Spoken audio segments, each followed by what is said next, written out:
What's going on, guys? It's your boy Spudzie here, and today we're going to be taking a look at a warrior build that I have made for free-to-play players to enjoy across all game modes. Whether you're someone who is just trying out Guild Wars 2 for free and is interested in the warrior, or someone who wants to add a bit of core gameplay into your life, then this is the video for you. The warrior has one of the biggest health pools in the game.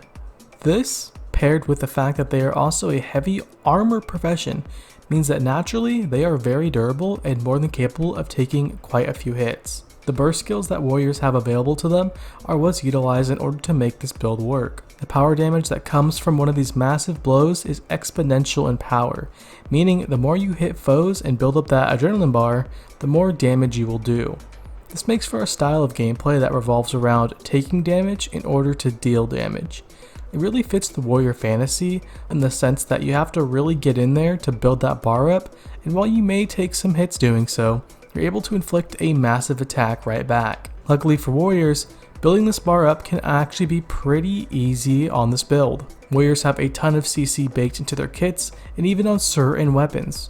This crowd control is great as it allows us to line up burst windows where we're able to hit our best abilities with ease. Before we go any further, let's take a step back and look at our gear and traits. For the gear, I opted entirely for stats that are exclusively available to free-to-play players. The same goes for the runes and sigils as well. For the armor set, we run full soldier stats with superior rune of the brawler.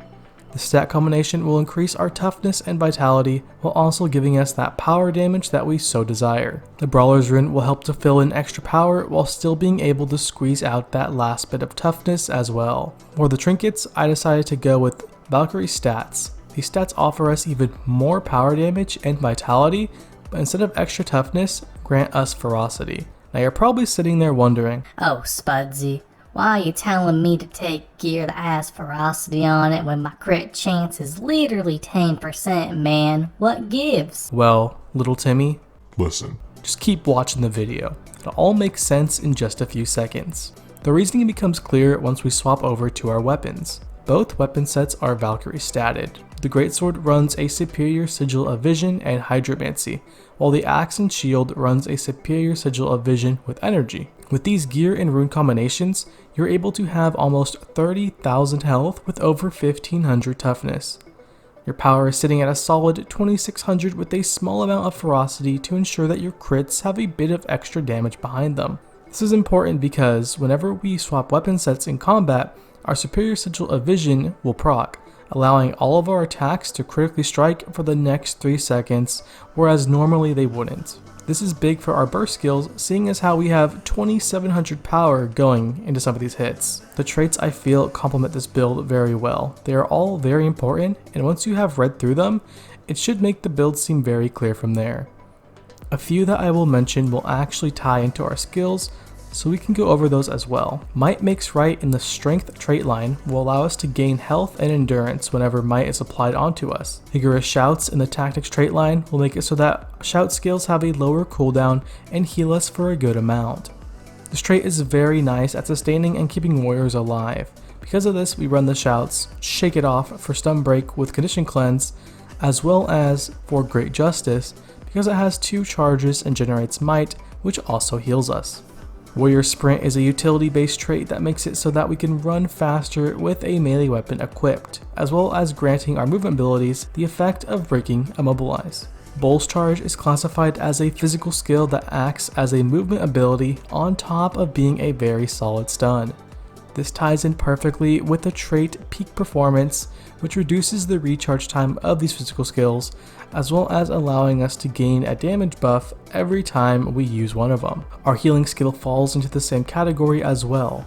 Mending has the ability to remove conditions on ourselves while still being a physical skill. This means that after using our heal skill, we will become even stronger, not just because of peak performance, but because of our brawler's rune, which grants us might after using a heal skill. To round us off, we will go to the more offensive side of things. Forceful Greatsword increases our power and will sometimes grant might upon a critical strike. These bonuses are doubled and even reduce weapon skill cooldowns while wielding a greatsword. Burst Mastery will make our burst skills deal more damage, grant swiftness, and restore adrenaline. It is worth noting one more trait before moving on, however, and that is Fast Hands in the Discipline trait line. This is a passive trait that you will take automatically, which reduces the cooldown with how often you can weapon swap in combat down from 10 seconds to 5. With all that covered, let's move on to how you play the build in each of its respective game modes. For open world, you are extremely durable. You will have a hard time dying while still being able to dish out big damage with your burst skills. While in combat, try to build up adrenaline by hitting enemies until you have at least 1 bar. Swap weapons to deliver a massive hit. You can decide whether or not to use your shouts sparingly or not. Because they are instant cast, you may use them while using other abilities. So whether you save them for healing or use them right before a big hit is up to you.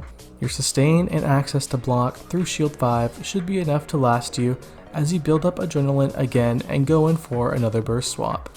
In World vs. World, things are a bit different with the way you need to play. It becomes more about combos and adapting to your opponent's moves. Typically, you will want to line up a stun whenever you have a few bars of adrenaline, whether it be Bull's Charge or Shield Bash, and immediately follow up with a weapon swap burst combo. The Axe and Greatsword bursts deal tons of damage, with the Greatsword actually having an execute effect. One bread and butter combo that I can show you is to first stun your opponent, then weapon swap for a burst skill into Greatsword 3 right on top of your enemy.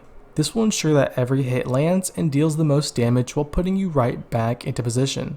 For PvP, things will have different names, but effectively all play the same. The gear and stats that we run are effectively the exact same as before. We take Valkyrie's Amulet with Rune the Fighter. Our weapons remain the same with Superior Sigil of Intelligence on both sets. Because Sigil of Hydromancy is not in PvP, we opt for Sigils of Energy and Cleansing on either set for more PvP utility. In Player vs. Player, the playstyle is pretty much the exact same as World v World, with that combo-oriented setup. The only difference here is that now you have a role to fill. Typically, warriors make good side noters as their ability to win in 1v1 is one of the best. You'll want to look for 1v1s that matter throughout the match to gain you and your team as much of a lead as possible. Look to defend your home node or contest far if you're sure you can win the matchup. More often than not, the enemy team will try to +1 your fight, turning it into a 1v2. Luckily for you, this warrior build has many ways of staying alive, whether it be shouts, blocks, might generation, or even classic kiting. There's still one ability that I have yet to mention, and that is the elite skill, Rampage. This skill essentially turns you into a hulking beast as you obtain a larger health pool, become immune to all CC, and even gain access to new abilities. Every single ability in this form, and I mean every single ability, is a physical move, which works in tangent with peak performance, increasing your damage with every press. The skill is great for kiting or surviving in 1v2s as it has tons of CC and a few movement abilities. Use this to waste the enemy's time or even buy enough so that your team can come help you out. On arrival, look to set up your teammates by locking down the enemies and ensuring that the battle is won. Well, that is the end of the free to play warrior build guide. If you like the video and want to see more, show some love by leaving a like and subscribe as it helps me out a ton. Let me know down below if this warrior build works out for you and whether you like it or not. Thank you all so much for watching, and I'll see you in the next one.